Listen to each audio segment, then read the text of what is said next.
باران دلان کے آگے دیوار بنا ہوا ہے، اسے تم چھو بھی نہیں سکتے، لیکن اگر اس کے باپ کو نشانہ بنایا تو باران کا دل بھی ٹوٹے گا، اور اگر ہم نے کچھ نہ کیا اور کل پرسوں سب کچھ ہمارے سامنے آ گیا تو ہماری عزت مٹی میں مل جائے گی۔ اگر آپ اجازت دیں تو میں قبیلے کو اکٹھا کر لوں۔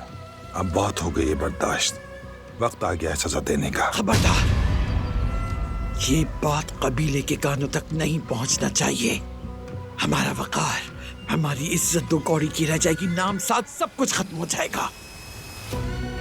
یہ معاملہ ہم آپس میں ہی ختم کریں گے۔ تو کیا سعید ایسے ہی بچ نکلے گا؟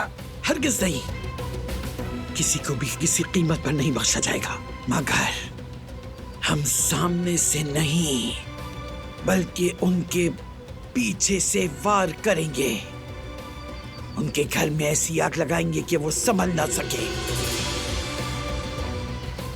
لیکن دنیا کو خبر تک نہیں ہوگی کہ یہ سب ہم نے کیا ہے۔